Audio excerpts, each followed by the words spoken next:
ఇవాటి టాపిక్ ముఖ్యంగా భారతదేశంలో వ్యవసాయపూరితమైన ప్రదేశాలు ఎక్కువ ఉన్నాయి కనుక మన దేశం కూడా వ్యవసాయపూరితమైన ఆధారపడి జీవించే ప్రజల యొక్క సంఖ్య ఎక్కువ ఉంది కనుక మన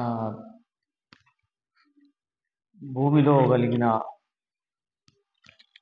మృత్తిక అంటే దాన్నే మనం సాయిల్ ఎకోసిస్టమ్ అని కూడా అంటాం. దాని యొక్క ఫలవంతమైన మృత్తిక ఉన్నట్లయితే మన పంటలు ఏ విధంగా పండుతాయి. దాంట్లో ముఖ్యంగా ఇవాళ మన టాపిక్ బయో ఫెర్టిలైజర్స్, తెలుగులో వీటిని జీవ ఎరువులు అని కూడా పిలుస్తారు. ఇందులో ముఖ్యంగా రోజుకు పెరిగే డిమాండ్ రీత్యా వ్యవసాయంలో అధిక ఉత్పత్తి రావాలని కెమికల్ ఫెర్టిలైజర్స్ బాగా వాడుతున్నారు. దానివల్ల మృత్తిక యొక్క సారవంతమైన భూమి కూడా కొద్దిగా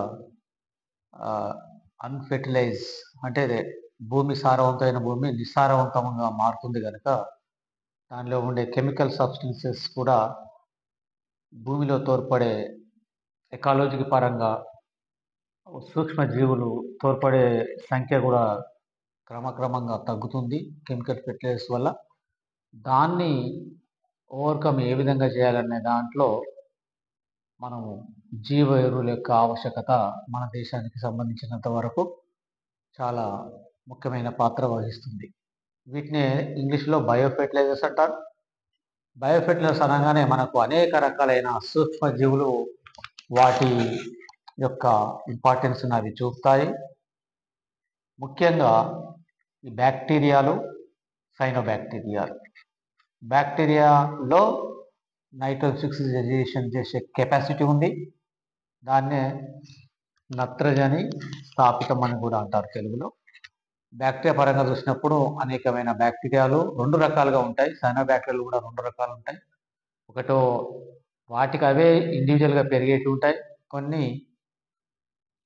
సింబయాటిక్ అంటే ఒకదానితో ఒకటి పరస్పర సహకారం చెందుతూ కూడా బయోఫెర్టిలైజర్స్ ఇస్తుంటాయి కనుక సైనోబ్యాక్టీరియా పరంగా చూసినట్లయితే నాస్టాక్ అయినా పర్వాలేదు, అనాబినా, లింగ్వియా, అనేకమైన టాలిపోత్రిక్స్, సైటోనిమా, వీటిలో హెట్రోసిస్ట్లో ఉండే కాంప్లెక్స్ ఎంజైమ్ నైట్రోజనేజ్ ఎంజైమ్ ఉంటుంది కనుక వాతావరణంలో ఉండే నత్రజనిని స్వీకరించి అది అమోనియాగా మార్పు చెందింపబడుతుంది. అమోనియానే మనకు బయోఫెర్టిలైజర్స్గా మొక్కలకు మనం వాడుకోవచ్చు. ఈ విధంగా కాకుండా బ్యాక్టీరియా పరంగా చూసినట్లయితే రైజోబియం, అజోస్పెరిల్లం, అజిటోబాక్టర్, ఇంకా అనేకమైన బ్యాక్టీరియాలు కూడా ఇవి నత్రజని స్వీకరించి అమోనియాగా మార్పు చెందింపజేస్తుంది. ఈ విధంగా చేసుకోవడం వల్ల మన భూమిపై ఉండే పై పొర అప్పర్ స్ట్రేటా అంటారు. దానిలో ఒక విధమైన మైక్రోఆర్గానిజమ్స్ వల్ల పరస్పర సహకారం చెందుతూ ఈ సైనోబ్యాక్టీరియా ఏం చేస్తుందంటే ఫోటోసింథసిస్ జరుగుతుంది కనుక కిరణజన్య సంయోగ ప్రక్రియలో అది ఆక్సిజన్ను ఉత్పత్తి చేస్తుంది. ఆక్సిజన్ ఉండడం వల్ల బ్యాక్టీరియా లోపల రెండు రకాల బ్యాక్టీరియాలు ఉంటాయి. ఒకటి ఏరోబిక్ బ్యాక్టీరియా, రెండు ఎనరోబిక్ బ్యాక్టీరియా. ఆక్సిజన్ వల్ల ఏరోబిక్ బ్యాక్టీరియా యొక్క సాంద్రత, వాటి యొక్క పరిమాణము, వాటి యొక్క సంఖ్య పెరుగుతుంది కనుక అవి ఆర్గానిక్ న్యూట్రియంట్స్ను ఇనార్గానిక్ న్యూట్రియంట్స్గా కూడా విచ్ఛేదనం చేస్తాయి. అదే కాకుండా ఈ బ్యాక్టీరియాలు కూడా నైట్రోజన్ స్వీకరించి అమ్మోనియాగా ఇస్తున్నాయి కనుక అప్పర్ స్టేటా చాలా ఫలవంతంగా ఉంటుంది. ఈ విధంగా ఆల్జీకి బ్యాక్టీరియాకు మధ్య అభినవ సంబంధం, అది ఆల్జీకి బ్యాక్టీరియా వల్ల వచ్చే నైట్రోజన్ని స్వీకరించి అమోనియాను ప్రొడ్యూస్ చేసే కెపాసిటీ వల్ల అప్పర్ స్టేట్గా ఎప్పటికీ ఫలవంతంగా ఉంటుంది. ఈ విధంగా మనం పొల్యూషన్ పాయింట్ ఆఫ్ సాయిల్ ఎకోసిస్టమ్ను కూడా మంచిగా సారవంతంగా ఎప్పటికీ నిరంతరంగా మనం పెంపొందింపజేసుకోవచ్చు.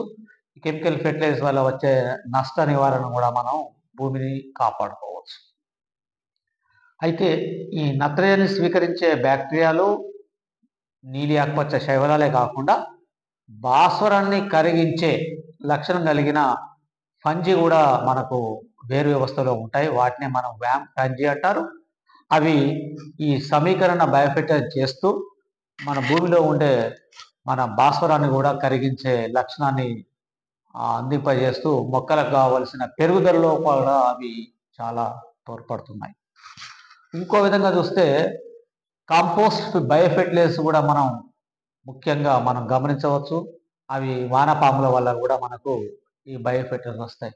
వానపాములు ఏం చేస్తాయంటే ఇది భూమి పైకి భూమి లోపలికి కూడా అవి తన జీవన శైలిలో వస్తూ పోతుంటాయి కనుక ఈ ఫెర్టిలైజర్లో ఉండే ఏది ఫలవంతమైన పై స్ట్రేటాలో ఉండే ఈ న్యూట్రియంట్స్ అన్ని లోపటి ఉండే కొన్ని మినరల్స్ అన్ని పైకి ఈ ఎర్త్ వామ్స్ వల్ల ఒక విధంగా అవి పైకి కిందికి వచ్చడం వల్ల కూడా మనకు కాంపోస్ట్ బయోఫెర్టిలైజర్స్గా అవి మనకు అన్ని విధాల సహకరిస్తాయి.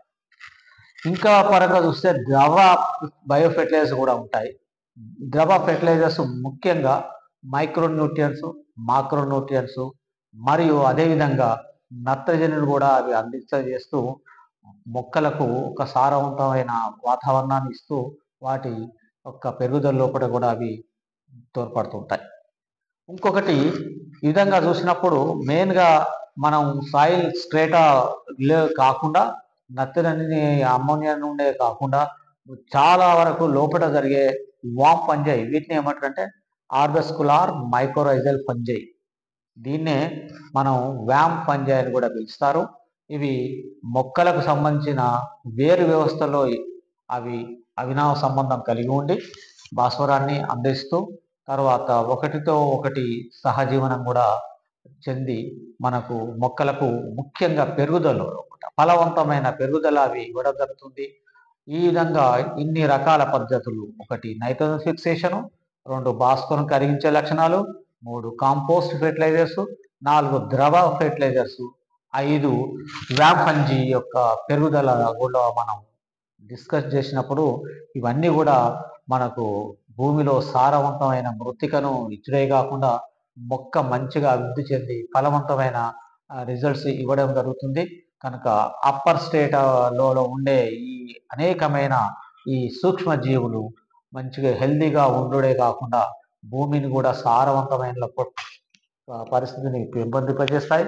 తర్వాత ఈ కెమికల్ ఫెర్టిలైజర్స్ వల్ల వచ్చే నష్ట నివారణ కూడా ఇవి కవర్ చేయగలుగుతాయి. కనుక బయోఫెర్టిలైజర్స్ మనం సాధ్యమైనంత వరకు అగ్రికల్చర్ పాయింట్ ఆఫ్ వ్యూలో మన దేశము అగ్రీరియన్ కంట్రీ అంటే మనం భూమిలో ఉండే మృత్తికను వాడుకుంటూ మనం వ్యవసాయ పూరితమైన దేశంగా మనం పెంపొందింప చేసుకుంటున్నాం కనుక ఆధారపడి ఉంటున్నాం కనుక ఆ బయోఫెర్టిలైజర్స్ను ఈ విధంగా వాడుకుంటూ మనం మృత్తికను ఎటువంటి కాలుష్యము కూడా రాకుండా నివారించుకుంటూ మనం ఫలవంతమైన భూమితో మనం మొక్కలను బాగా పెంచుకున్నట్లయితే అన్ని విధాల మనకు పొల్యూషన్ నుండే కాకుండా వాటి ఫలవంతమైన ప్రొడక్ట్స్ కూడా మనకు వస్తాయి. భూమి కూడా సారవంతంగా ఉంటుంది. నీటి కాలుష్యం కూడా తగ్గుతుంది. వాతావరణ కాలుష్యాన్ని కూడా మనం తగ్గించుకోగలుగుతాం. కనుక భూమి మృత్తిక ఎప్పుడైతే ఈ కాలుష్య నివారణ లోపల మనం ఈ విధంగా బయోఫెర్టిలైజర్స్ను వాడుకుంటూ పెంపొందించుకుంటామో అది అన్ని విధాల మొక్కలకు, జంతువులకు, మనుషులకు, వాతావరణానికి కూడా అన్ని విధాల మనకు కాలుష్య నివారణ లోపల తోడ్పడుతుంది. కనుక బయోఫెర్టిలైజర్స్ను మనం వాడుడు చాలా మంచిదని నేను ఈ సందర్భంగా మీ అందరికీ తెలియజేస్తున్నాను. Thank you very much. ఎన్ని నిమిషాలైంది?